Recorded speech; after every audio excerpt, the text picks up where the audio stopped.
बोलो जयकारा बोल मेरे श्री गुरु महाराज की जय। कृष्ण कन्हैया लाल की जय। राधे रानी की जय। अब हम श्रीमद् भागवत महापुराण का 9वां स्कंद का रसपान कर रहे हैं। आगे का प्रसंग जो है उसका रसपान करेंगे। उससे पहले आप सभी से निवेदन है कि सभी प्रेमी आंखें बंद करके बैठें। ये जो समय होता है ना, अपने सतगुरु से, अपने भगवान से मिलने के लिए हमें उसने खुद बुलाया होता है निमंत्रण देके। इसीलिए तो हम आते हैं और सामूहिक रूप में उनकी लीलाओं का गुणगान करते हैं और रसपान करते हैं। तो इस समय बस यही भान किया कीजिए कि मेरे और उसके सिवा और कोई नहीं है। तभी आनंद आता है। जब दो जने प्यार करते हैं तो वो यही चाहते हैं ना कि मेरे और जिससे मैं प्यार करता हूँ उसके सिवा और कोई ना हो। इसीलिए आंखें बंद कर लीजिए और ध्यान अपने इष्ट देव के चरणों में लगाएंगे और हर श्वास में सुमिरन करते जाएंगे तो बहुत आनंद आएगा। और भान करेंगे कि हमारे इष्ट देव हमारे साथ ही विराजमान हैं। चलिए अब हम रसपान करते हैं। सबसे पहले अपने सतगुरुदेव भगवान दादा गुरुदेव के चरणों में लाखों करोड़ों बार दंडवत प्रणाम करते हैं।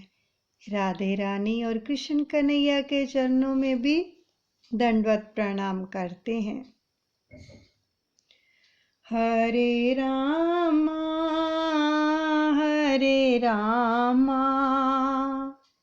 रामा रामा हरे हरे हरे कृष्णा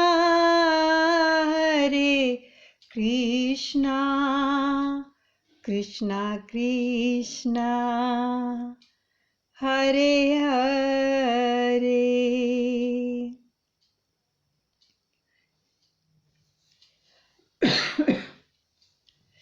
सीता जी मन में सोच रही थी कि प्राणनाथ के साथ मेरे शरीर और प्राण दोनों जा पाएंगे या केवल प्राण ही। की तनु प्राण की केवल प्राण।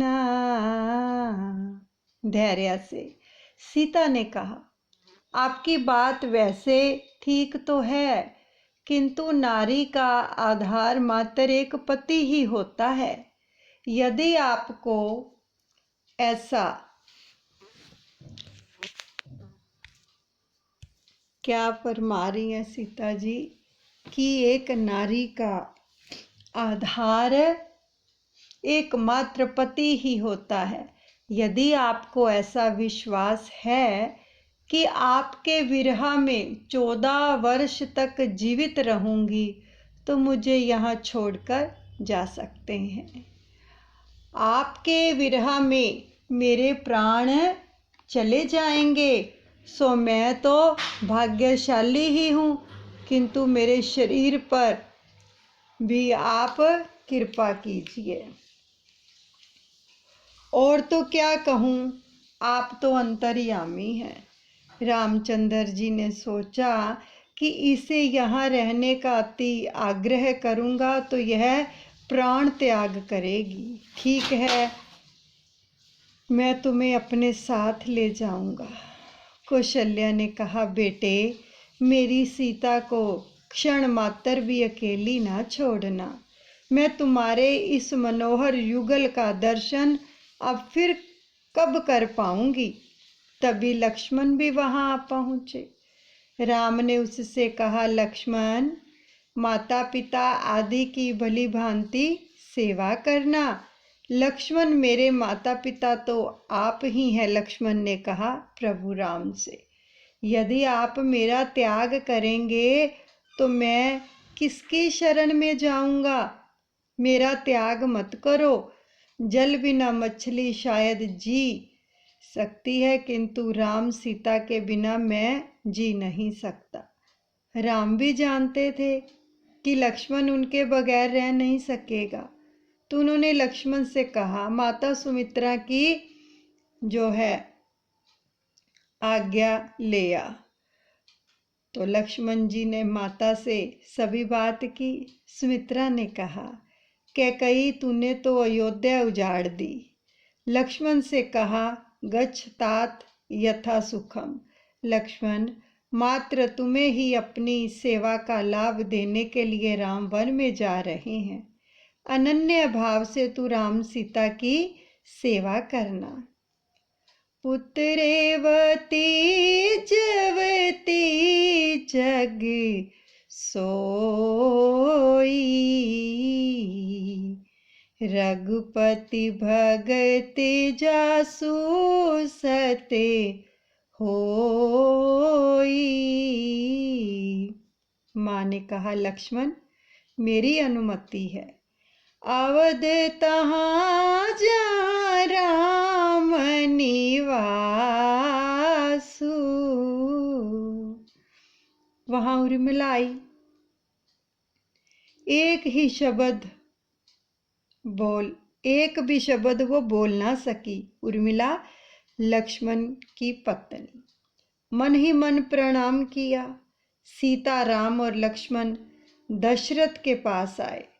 दुख संतप्त पिताजी को राम धीरज देते हुए कहने लगे, पिताजी शांत हो जाइए, हम वन में जा रहे हैं, हमें आज्ञा दीजिए, आशीर्वाद दीजिए।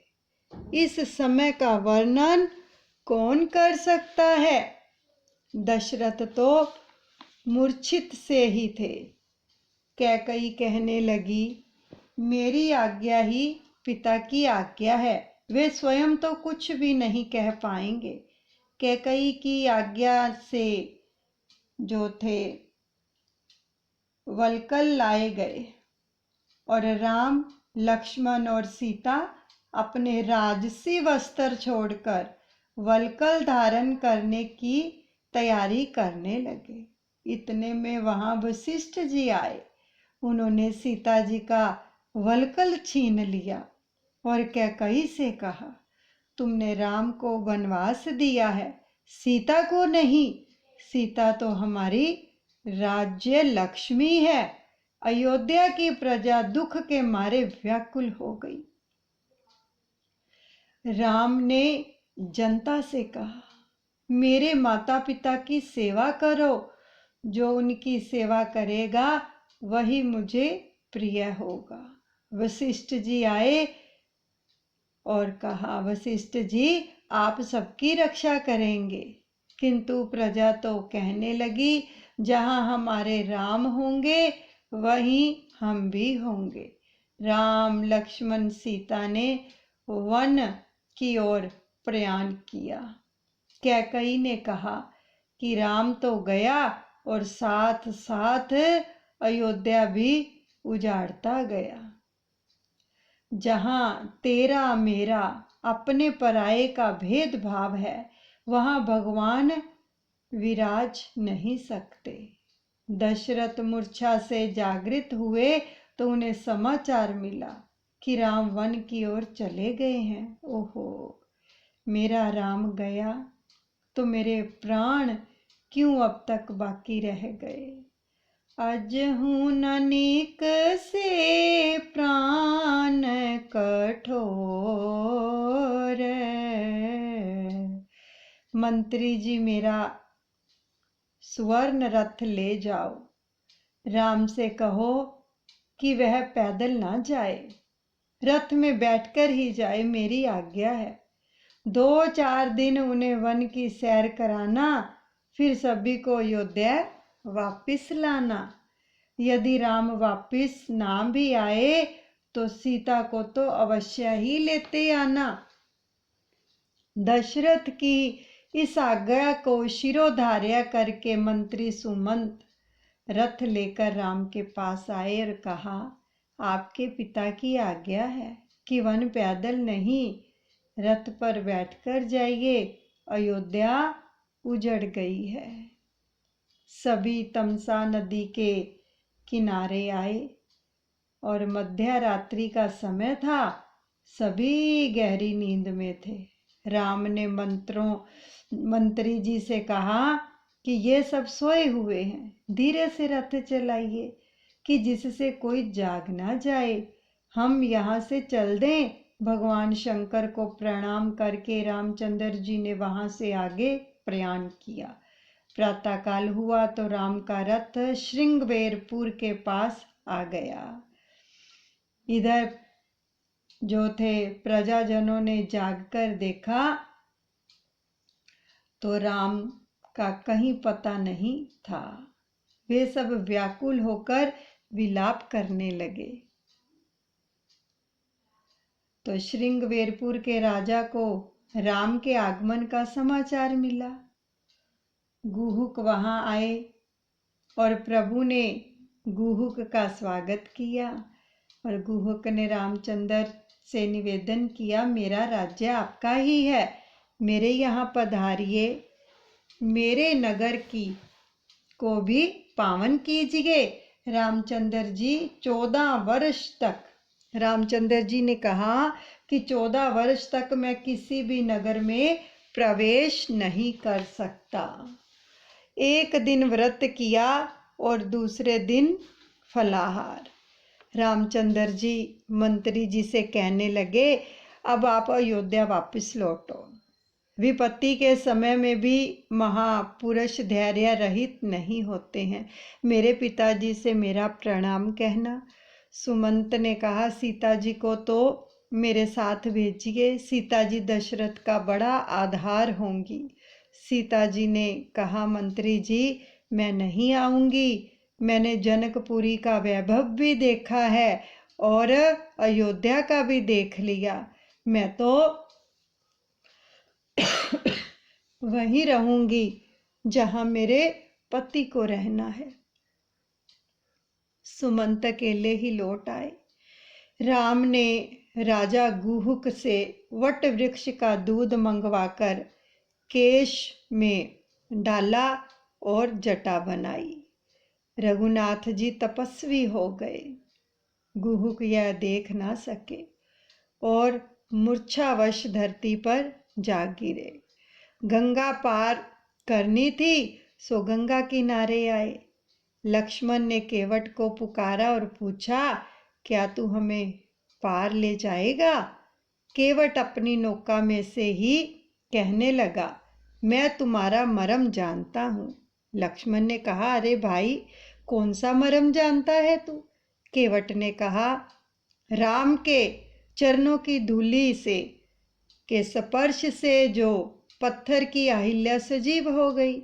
मेरी नौका तो लकड़ी की है, राम चरण स्पर्श से मेरी नौका भी यदि स्त्री बन जाए तो अपने कुटुंब का परिपालन कैसे करूंगा और इस दूमरी स्त्री का क्या करूंगा? तो यदि मेरी नौका में आप बैठना ही चाहते हो तो पहले मुझे रामचंद्र के चरण धोने की अनुमति दी जाए। उनके चरण धोकर मैं धूल साफ करने के बाद ही मैं अपनी नौका में बैठने दूंगा।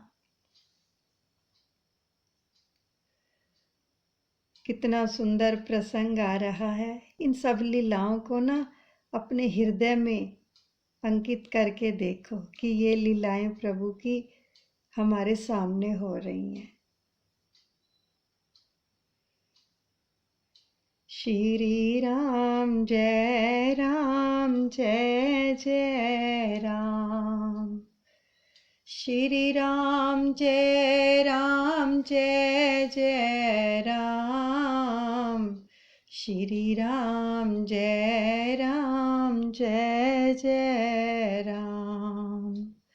हे रघुनंदन तुम्हें प्रणाम, सीता जी के प्यारे राम, कौशल्या के दुलारे राम, दशरथ की आँखों के तारे राम।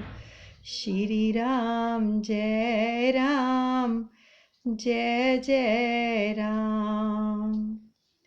श्री राम जय राम, जय जय राम। श्री राम जय राम, जय जय राम।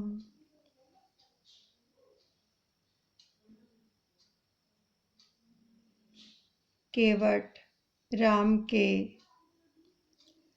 चरणों की धूलि के स्पर्श से उसने कहा कि जो पत्थर की अहिल्या वो सजीव हो गई, तो पहले मैं तो धूल निकालूंगा। केवट के प्रेम पूर्ण वचन से रघुनाथ जी को प्रसन्नता हुई, तो उन्होंने केवट को अपने पास बुलाया और वह लकड़ी का बर्तन लेकर आया और कहने लगा कि मेरी इच्छा है कि आपके चरण पखारूं। देखो अब भगवान जो है भगत के वश में आ गए कि जैसे वो करेगा वैसे ही भगवान करवाएंगे। मेरी छोटी सी है नाव, तोरे जादू भरे पाँव, मोहे डर लागे राम, कैसे बिठाऊं तोहे नाव में, राम नाव में। केवट कह रहा है प्रभु श्री राम से, मेरी छोटी सी है नाव, तोरे जादू भरे पाँव, मोहे डर लागे राम, कैसे बिठाऊं तोहे नाव में, राम नाव में। पत्थर से बना दई नारी, लकड़ी की है नावे हमारी, मेरा यही रोजगार, पालूं घर परिवार, कैसे बिठाऊं तोहे नाव में, राम नाव में। मेरी छोटी सी है नाव, तोरे जादू भरे पाँव, मोहे डर लागे राम, कैसे बिठाऊं तोहे नाव में, राम नाव में। चरण धोकर मैं धूल निकालो, चरनामत में सबको पिला दूं, अगर तुम्हें हो मंजूर आओ आओ जी हजूर, तब तो बिठाऊं तोहे नाव में, राम नाव में। अगर तुम्हें हो मंजूर आओ आओ जी हजूर, तब तो बिठाऊं तोहे नाव में, राम नाव में। मेरी छोटी सी है नाव, तोरे जादू भरे पाँव, मोहे डर लागे राम, कैसे बिठाऊं तोहे नाव में, राम नाव में। केवट के प्रेम पूर्ण वचन से रघुनाथ जी को प्रसन्नता हुई, तो उन्होंने केवट को अपने पास बुलाया।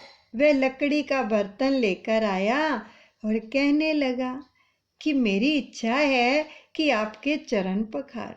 राम सोच रहे हैं कि मेरे दोनों पाँव के स्वामी तो यहाँ है ही, अब तीसरा आ गया है। वशिष्ठ जी ने न्याय किया कि निर्विकारी लक्ष्मण दक्षिण चरण की सेवा करेगा और सीता जी वाम चरण की। केवट भाग्यशाली था, वह दोनों चरणों की सेवा कर सका। गंगा जल से दोनों पांव पखारने लगा। उसने बड़ी लगन से पांव पखारे। मेरी इच्छा पूर्ण होने दीजिए।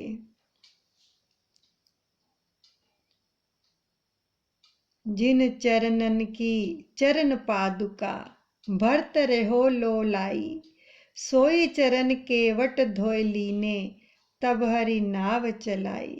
भजमन राम चरण सुखदाई।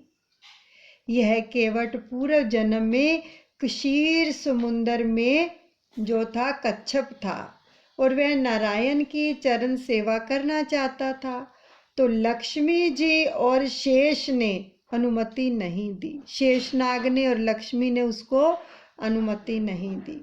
आज लक्ष्मी जी सीता बनी और जो शेषनाग हैं वो लक्ष्मण बने। अगले जन्म में तो आपने मुझे नारायण की चरण सेवा नहीं करने दी थी, केवट कह रहा है। आज आप दोनों खड़े हैं और मैं सेवा कर रहा हूँ। हम अपने भगवान के प्रति श्रद्धा से, विश्वास से, प्रेम से जो भी अपने मन के अंदर इच्छा करते हैं ना, प्रभु के प्रति संकल्प करते हैं, तो अगर वो इस जन्म में पूरा ना होने पाए तो ये फिर प्रभु को करना पड़ता है, चाहे जिस जन्म में भी करे। अब केवट का जो संकल्प था, इच्छा थी, उसकी आस्था थी कि मैं प्रभु के चरण पखारूं, तो वो नहीं पखार सका। तो अगले जन्म में, यानी जब प्रभु राम ने अवतार लिया, तो उस जन्म में केवट बना वो। तो उसने किस प्रकार से दोनों चरणों की सेवा की। तो इसलिए अच्छा संकल्प अपने प्रभु के प्रति हमें भी रखना चाहिए, ताकि हमारी ये आशा पूरी करें।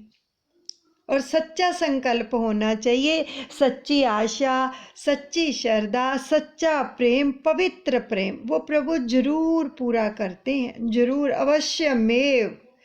ये तो सच में प्रभु ने इस जन्म में भी दिखाया है कि करके देखो, वो इच्छा जरूर पूरी करते हैं। तो इसलिए दृढ़ता से प्रेम करो अपने प्रभु से। केवट ने राम लक्ष्मण सीता को गंगा पार कर दिया। केवट ने उनको साष्टांग प्रणाम किया। राम जी ने सोचा कि इसे कुछ देना चाहिए, किंतु क्या दूं, मेरे पास कुछ तो है नहीं। सीता राम जी का मनोरथ जान गई, तो उन्होंने अपनी अंगूठी राम को दे दी। रघुनाथ जी ने केवट को वह अंगूठी जो देने लगे कि हम तुझे दाम के रूप में नहीं, सेवा के रूप में उपहार ये देते हैं। क्या कहते हैं प्रभु राम जी? अंगूठी ले लो केवटे उतराई, मेरे पास नहीं एक पाई। मुझे मिला बनवास, सुनो मेरे बड़े तात, 14 बरसों के बाद लौट आऊंगा तेरे धाम को, राम धाम को। मुझे मिला बनवास, सुनो मेरे बड़े तात, 14 बरसों के बाद लौट आऊंगा तेरे धाम को, राम धाम को। मेरी छोटी सी है नाव, तोरे जादू भरे पाम, मोहे डर लागे राम, कैसे बिठाऊं तोहे नाव में, राम नाव में। भगवान कह रहे हैं कि मेरे पास अब एक पाई भी नहीं है, क्योंकि मुझे वनवास मिला है। केवट, तुम ये अंगूठी ले लो। तो केवट ने कहा कि मेरी प्रतीक्षा है कि साधु संतों को बिना दाम की पार लगाऊं। केवट भगवान से कह रहा है कि मेरी प्रतिज्ञा है कि जो साधु संत हैं मैं उनको बिना पैसे लिए ही पार लगाऊं। श्री राम प्रसाद के रूप में, श्री राम ने कहा कि चलो प्रसाद के रूप में ले लो। तो केवट ने कहा, आज का प्रसंग प्रसाद लेने के जैसा नहीं है। 14 वर्ष के वनवास की समाप्ति के बाद जब आपका राज्य अभिषेक होगा तभी मैं प्रसाद लूंगा। देखो केवट के मन में भी कितना प्रेम है कि अब तो वो जा रहे हैं 14 वर्षों के लिए वनवास में, वनों में, लेकिन जब खुशी खुशी लौटेंगे और प्रभु का राज तिलक होगा, राज सिंहासन पर प्रभु विराजेंगे, केवट कहता है तब मैं ये प्रसाद पाऊंगा। केवट ने अंगूठी लेने से बार बार इनकार किया, तो लक्ष्मण जी ने उससे स्वीकारने के लिए जो थे वो आग्रह करने लगे। तो केवट ने कहा, मैं और राम एक ही जाति के हैं, मैं अपने भाई से दाम कैसे लूं।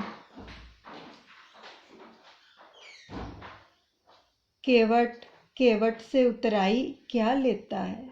लक्ष्मण ने क्रोधित होकर कहा, क्या बकता है तू, क्या हम एक जाति के हैं। केवट, मेरी और आपकी नहीं, किंतु मेरी और रामचंद्र जी की जाति एक है।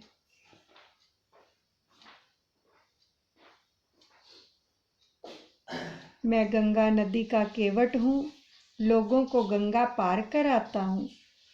तो रामचंद्र जी संसार सिंधु के केवट हैं, लोगों को संसार सागर पार करा देते हैं। इस जीव को भी संसार सागर के किनारे लगा दीजिएगा। केवट क्या कहता है, भाई से ना लेते हैं भाई, नाई से ना लेते हैं नाई, जब आऊं तेरे द्वार करना भवसागर से पार, आओ जी बिठाऊं तो है नाव में, राम नाव में, जब आऊं तेरे द्वार करना भवसागर से पार, आओ जी बिठाऊं तो है नाव में, राम नाव में। मेरी छोटी सी है नाव, तोरे जादू भरे पाम, मोहे डर लागे राम, कैसे बिठाऊं तो है नाव में, और राम नाव में। केवट ने कितना बड़ा वायदा ले लिया प्रभु से कि मैंने तुम्हें गंगा पार कराया है, तो जब मैं तुम्हारे घाट आऊं तब तुम मुझे भी पार करना भवसागर से। जासु नाम सुमरत एक धारा, उतरहि नर भव सिंधु अपारा। राज्याभिषेक के समय केवट आ नहीं सका था, क्योंकि रामचंद्र जी विमान द्वारा अयोध्या लौटे थे, किंतु रामचंद्र ने उसे याद करके गुहुक द्वारा प्रसाद भिजवाया था। अब तीनों आगे बढ़ने लगे। सीता जी जो साहजिक विवेक और संकोच से चलती थी, आगे राम चल रहे थे, बीच में सीता जी और अंत में लक्ष्मण जी। राम और लक्ष्मण के बीच चल रही सीता की शोभा की क्या बात करें। ब्रह्मा जीव विच माया जैसी, सी। मानो जीव और ब्रह्मा के बीच में माया चल रही है। पगडंडी बड़ी संकरी थी। लक्ष्मण कांटों पर चल रहे थे। राम ने यह देखा नहीं गया राम से, तो उन्होंने लक्ष्मण को आगे और स्वयं सीता के पीछे चलने लगे। रास्ते में मुकाम किया। गांव के लोग दर्शनार्थ आए और स्त्रियां सीता जी को वंदन करती जा रही थी। ग्रामजन आपस में बातें कर रहे थे। ऐसे सुकुमारों को वन में भेजते हुए कैकेयी को लज्जा नहीं आई। यहीं पर हम नवम स्कंद को विश्राम देते हैं, बाकी का कल श्रवण करेंगे। श्री राम जय जय राम। श्री राम जय जय राम। हे रघुनंदन तुम्हें प्रणाम। श्री राम जय जय राम। श्री राम जय जय राम। श्री राम जय जय राम। हरे रामा राम रामा हरे हरे। हरे कृष्णा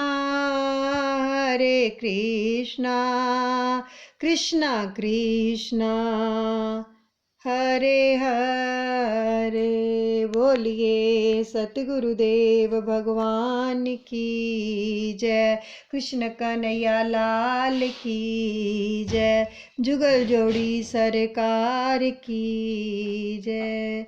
अपने सतगुरुदेव भगवान के चरणों में सब अर्पण करते हैं। अनुचित क्षमा करें।